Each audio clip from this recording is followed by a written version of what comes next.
Atención, oyentes de Onda Capital, llega Letras en Onda, el programa cultural más alternativo y más inclusivo. Te esperamos todos los miércoles de 6 a 7 para conocer de la mano de Bárbara Ruiz proyectos literarios que tienen un impacto positivo en la sociedad.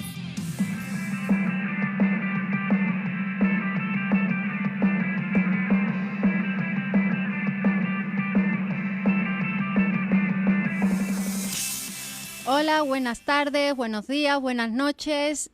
Daros todos por saludados dependiendo del lugar del mundo donde nos escuchéis. Y sobre todo, si nos escucháis en directo o en diferido, sea el momento que sea, sois bienvenidos. Y bueno, tenemos entrevista curiosa, divertida, didáctica. Le podemos poner muchos adjetivos a la entrevista que tenemos ahora mismo. Pero quiero antes que nada avisar el porqué de esta entrevista y es pues porque vi una portada de un libro bastante llamativa en la que aparece un personaje histórico bastante importante en la historia de España con una pinza de la ropa en la nariz y se llamaba el libro Esta historia apesta. Obviamente esa portada para mí fue un total reclamo y dije, ¿de qué va este libro, por favor? Y para eso, pues nada mejor que hablar con la autora, porque lo puedo decir yo, pero no tiene gracia. Así que, buenas tardes, Alejandra. Hola, buenas tardes, ¿qué tal? Bueno, yo creo que no es la primera vez que te han dicho menuda portada y por ella me adentré a leer tu libro, ¿no? La verdad es que sí, fue todo un acierto y de hecho es que no hicimos más. O sea, con esa portada desde el principio nos quedamos porque nos encantó. Y bueno, coméntanos quién se ve en la portada. Isabel II, Eso es. nuestra querida Isabel II de España, reina de la mayor parte del siglo XIX y bueno, uno de mis personajes históricos favoritos, sin duda. Bueno, Alejandra, porque hay que aclarar a nuestros oyentes que eres profesora de instituto, das la asignatura de historia, ¿no? O das Sí, alguna más. Sí, historia, ¿no? bueno, geografía e historia se llama, pero sí. Historia. Claro, cuando tú sacas un libro que se llama Esta historia apesta, quien todavía no sepa de qué va el libro, no sé si le puedes explicar un breve panorama de lo que podemos encontrar en él, porque es llamativo el título. Bueno, básicamente es una historia de la higiene, de cómo nuestros antepasados han cuidado o no, en la mayoría de los casos, la higiene como ahora la entendemos. A mí me gusta decir mucho de manera irónica que es un libro de mierda, porque la mierda es una de las grandes protagonistas de cualquier tiempo anterior y bueno, al final el tema de la historia social, de cómo se comportaban nuestros antepasados, cómo comían, cómo se limpiaban, cómo se aseaban, también nos ayuda mucho a conocer el contexto de esos siglos anteriores. Por lo tanto, bueno, es una historia fuera de lo común. Vamos a olvidarnos un poco de las guerras y, bueno, las grandes figuras históricas para centrarnos más en cuestiones personales, en cómo cuidaban su higiene personal. ¿No? Y aparte, aunque sea, como bien dices, un libro de mierda, entre comillas, un libro muy importante porque hay un refrán que dice caga el rey, caga el papa, sin cagar nadie se escapa. Eso. O sea, que es algo universal. Sí, sí. Entonces, bueno, ya que has calificado tu libro así y que yo encima te secundo, te apoyo porque es algo muy importante, pues coméntanos qué pasaba, por ejemplo, en los retretes romanos. Bueno, pues hablando de mierda, efectivamente, en las letrinas romanas ocurría de todo, porque eran espacios públicos que compartían. Eso de hacer nuestras necesidades en privado y con la puerta cerrada es un concepto más moderno y en la antigua Roma las letrinas eran comunes, se hacían las necesidades el uno al lado del otro y esto daba pie pues a que surgiesen conversaciones de lo más variadas y hasta incluso se cerrasen acuerdos comerciales muchas veces allí, un lugar de encuentro, que ahora nos parecería algo, bueno, impensable. Sí, bueno, en aquella época pues no existía el móvil para echar el ratito, pues Eso es. me pongo a hablar con el de al lado, ¿no? O sea que... No había más remedio, era esa situación incómoda que dices, bueno, hay que salvarla como sea, pues así.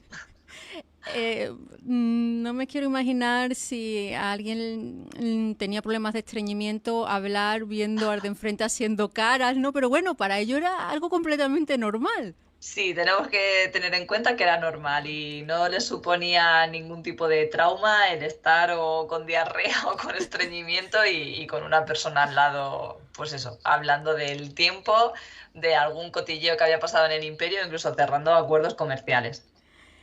Temas, por ejemplo, pelucas. Ahora se habla mucho de las pelucas de pelo natural, que las personas donen pelo. Bueno, obviamente es un tema muy importante, pero en otra época lo de peluca con pelo natural era otro concepto muy diferente también, ¿no? Sí, se llevó un poco al extremo, sobre todo Carlos II de Inglaterra, que en el siglo XVII le dio por hacerse una peluca con vello púbico de sus amantes. Este lo llevó todo a rajatabla, todo el concepto de peluca. Y bueno, es algo que en aquel momento y ahora es asqueroso. O sea, no quiere decir que en aquel momento lo tomasen como normal el hacerse una peluca con vello púbico. Pero bueno, este monarca le dio por ahí, la lució durante bastantes años y dicen que se volvió tan sumamente pesada que tuvo que donarla. La regaló a un selecto grupo de escoceses que la custodió hasta finales del siglo XVIII. Y bueno, se conserva la caja solo, ¿eh? Es una pena que no se conserve la peluca. Fíjate que yo te iba a preguntar si esa peluca era simplemente un peluquín No. o su vida amorosa era muy activa de que una larga cabellera, pero bueno, me la has contestado. Sí, sí, era imponente esa peluca. Como buen rey tenía una vida sexual activa y fuera del matrimonio, eso sobre todo hay que tenerlo en cuenta. Y Ujú. la peluca era larga y de rizos abundantes. Eh, mm, ¿Cómo se te ocurrió escribir este libro, Alejandra? O sea, porque dentro de que das la asignatura de historia y todo esto, temas curiosos hay muchísimos. ¿Por qué este concretamente? ¿Cuál fue el detonante? Bueno, la verdad es que en mi canal de Instagram y de TikTok hace ya tiempo que publiqué un vídeo sobre cómo terminaban las fiestas en Versalles, con el palacio lleno de mierda, y fue un tema bastante recurrente que a la gente le gustó muchísimo. Fue uno de los vídeos que se dice que se viralizó, ¿no? Que tuvo muchísima aceptación.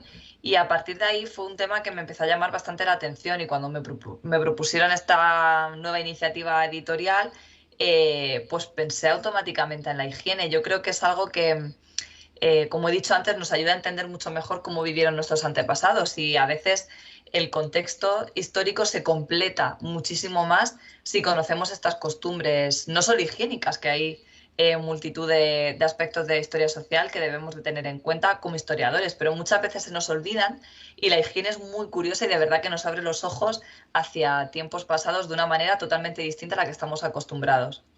Sí, incluso yo creo que hay civilizaciones o épocas históricas que tienen mala fama en cuestión de higiene y Hmm. nada que ver. Hay algunos que incluso, no es que fueran más higiénicos que nosotros, pero que tenían muy buena higiene.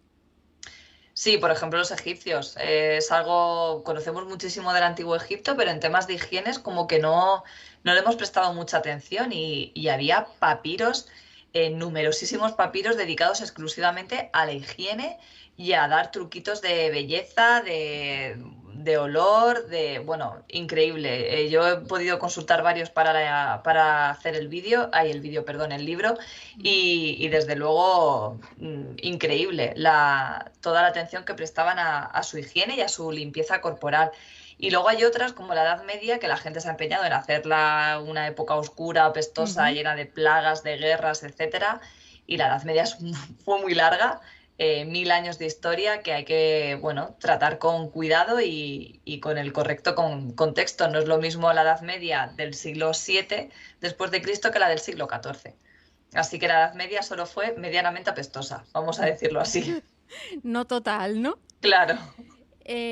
Fíjate que, bueno, tengo muchos seguidores de México y en la sinopsis del libro se pone que le ofrecían piojos a, creo que era Moctezuma, ¿puede A ser? Moctezuma, sí, al rey Eh, Moctezuma. entonces, claro, esa parte sí me han escrito como diciendo, por favor que nos lo aclare porque es que nosotros tampoco lo sabemos. Entonces, eso es una pregunta que me han lanzado y que te la traslado a ti, Alejandra. Sí, es algo con lo que me topé. Hay un capítulo dedicado exclusivamente a los piojos. Que bueno, es algo que también había leído ya sobre ello y me parece fascinante, porque ahora lo tenemos como algo que ocurre solo a los niños pequeños, pero en otros periodos de la historia todo el mundo tenía piojos y no entendían de clases sociales. Investigando sobre usos que se le han dado a los piojos a lo largo de la historia, me aparecieron ciertas afirmaciones más fundamentadas en leyendas, esto también hay que decirlo y lo dejo muy claro en el libro, sobre diferentes usos en diferentes culturas que se le daba a los piojos. Y uno de ellos era en el Imperio Azteca, que se les regalaba vasijas repletas de piojos a los mandatarios, entre ellos Moctezuma. Bueno, pero no solo en el Imperio Azteca, es que me he encontrado hasta con tradiciones suecas, sobre competiciones de hombres con la barba plagada de piojos, o sea, una serie de usos a estos bichillos que ahora... ¿Qué contaban? ¿A quién tenía más piojos? O... Se hacía con el poder del pueblo aquel que tuviese más piojos en la barba, sí, efectivamente. Ah. Entonces, bueno, el tema de Moctezuma es algo que yo, que tengo familia política en México, también consulté con mi familia de allí y no lo habían escuchado nunca, pero me topé con tantísimos artículos de investigación de historiadores mexicanos que afirmaban o compartían esta leyenda, que me parecía súper interesante al menos nombrarla, tomarla como leyenda, pero nombrarla, porque es curioso. La labor de investigación, Alejandra, ¿cómo ha sido? Porque sí, podemos hablar de estas curiosidades, estas anécdotas, pero obviamente tú te has documentado. Supongo que habrá algún detalle que habrá sido muy complejo de encontrar, de profundizar. Coméntanos un poco. Más que, bueno, complejo, por supuesto, porque en España, bibliografía que tengamos en español sobre este tema es antiquísima y hablo de los años 70 incluso, y demasiado exclusivamente académica. Y mi libro al final es divulgativo al 100%, es un libro que se aleja de la historia académica. Entonces, al final, mis grandes amigas han sido las fuentes primarias, el poder recurrir, por ejemplo, a testimonios en primera persona de aquellos que compartieron su vida con ciertos personajes históricos o que asistieron a esas fiestas en Versalles o los propios papiros en el Antiguo Egipto que nos cuentan todos esos truquillos de belleza, para mí ha sido fundamental. Quizá lo más complicado ha sido desmentir ciertas afirmaciones que teníamos como muy asumidas en nuestra historia, en nuestra historiografía, y que en realidad no fueron así. Sobre todo en cuestión de mujeres, Isabel la Católica, Juana I de Castilla. Hay leyendas urbanas muy falsas en torno a ellas y a su higiene personal que me empeñé en desmentir, y es verdad que eso sí que me ha costado un poco más llegar a la fuente que me diese con la información correcta. Pero bueno, al final, fuentes primarias, que además son muy divertidas, porque el poder leer esas cartas de asistentes a las fiestas de Versalles o cartas de los soldados que estuvieron en las trincheras de la Primera Guerra Mundial, me parece una labor. Tenemos mucha suerte de poder consultar todo eso hoy en día. Por ejemplo, ¿qué has tenido que derribar en cuanto a Juana la Loca, por ejemplo, que sabemos que tiene muy mala fama? ¿Qué ha sido esa parte que tú has dicho, no, esto no es así, y lo voy a aclarar en mi libro, que obviamente te has tenido que documentar el doble porque sabías que luchabas contra una idea prácticamente ya colectiva de que le tenemos asignadas ciertas características a Juana la Loca? Sí, pues mira, para empezar, la lucha sana, por no llamarla Juana la Loca. Solo lo nombro así una vez en el libro. Para mí es Juana I de Castilla, y es que creo que la deberíamos de conocer así. Es una mujer que sufrió las consecuencias de los hombres que la rodearon, del ansia de poder de los hombres que la rodearon, y todas las historias en torno a su locura, su higiene personal, el entierro de Felipe el Hermoso, etcétera, son fruto de leyendas infundadas por hombres a lo largo de la historia. Entonces, bueno, es verdad que Juana, en los últimos años de su vida, últimas décadas de su vida, estuvo encerrada en Tordesillas, en una torre, por mandato de su padre, y en ese contexto, apartada de sus hijos, apartada del poder, viendo cómo el reino le era arrebatado y no podía hacer prácticamente nada desde allí, pues es normal que abandonase su higiene, es normal que abandonase esa preocupación por verse bien o por mantener la compostura, pero es que tenemos que entender la situación en la que se encontraba. Sí, porque efectivamente se llevó muchísimos años encerrada, Mm, porque prácticamente el padre, bueno, quería el trono, mm, después hizo que su hijo apostillara un poco más mm. esta decisión, entonces pues encerrada todo el tiempo, es que yo creo que cualquier persona también diría, Claro, para qué la arreglo? efectivamente. Si tuvieras que experimentar alguna de las costumbres higiénicas que detallas en tu libro, ¿te quedarías con alguna o dirías, no, por favor, estoy muy bien con mis costumbres de ahora? Pues mira, hay una en concreto que se repite muchísimo en los papiros egipcios dedicados a la higiene y es el uso de unas bolitas de mirra con otro grupo de ungüentos variados que se colocaban mujeres y hombres en los pliegues del cuerpo para evitar una especie de desodorante, vamos a llamarlo, para evitar el olor corporal. Porque ahora la mirra desprende un olor súper fuerte y mezclado con otros ungüentos todavía más. Entonces se lo colocaban debajo de las axilas, en las ingles, bueno, en los pliegues más que dan pie a una mayor sudoración y me resulta curioso, me gustaría saber incluso cómo, no sé, el olor que desprenderían o cómo irían todo el día con eso por ahí deshaciéndose, no sé, me resulta curioso. Vale, entonces nos quedaríamos con eso. Otra que al contrario es la que más te ha horrorizado, de decir, oh, me alegro de no vivir en esa época. Pues el tema de enjuagarse la boca con orina. No lo haría. O sea, no paso por ahí. Ya tiene que ser algo, encontrarme en una situación muy, muy extrema para hacer eso. Vale. Y ahora te voy a preguntar, tus alumnos obviamente te seguirán en redes porque tienes una página, o sea, un Instagram, un TikTok muy divertido, te seguirán. Pero claro, tú tienes que darle lo que es el contenido académico, pues Claro. marcado, ¿no? Pero supongo que de vez en cuando te pedirán, oye, cuéntanos alguna cosita, alguna curiosidad así que haga la clase un poco más divertida. ¿Te dejas llevar o no? Sí, sí, no hace falta ni que me lo pregunten ellos o me lo pidan, yo lo cuento. A mí se me va y yo lo cuento. Porque, bueno, es parte de hacer la historia interesante. Las clases académicas como tal, o magistrales, podríamos decir, con alumnos de 12, 13, 14 años no funcionan. Entonces, o vas mezclando un poco este tipo de chascarrillos e historias, abriéndoles un poco el debate o que empiecen a pensar si aquello que pasaba en el siglo V, pues ahora sería correcto. Bueno, son cosas que merece la pena contar en clase sin salirnos demasiado del currículo porque hay que impartirlo, claro, en nuestra función, pero bueno, que les resulten quizá más interesantes todavía y empiecen a descubrir que la historia pues, puede ser divertida.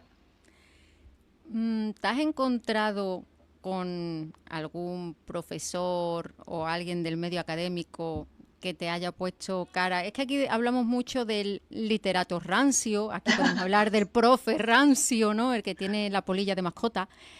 ¿Algún compañero o alguien en general que te haya mirado con cara diciendo, ay Dios mío, ¿qué está haciendo esta chiquilla?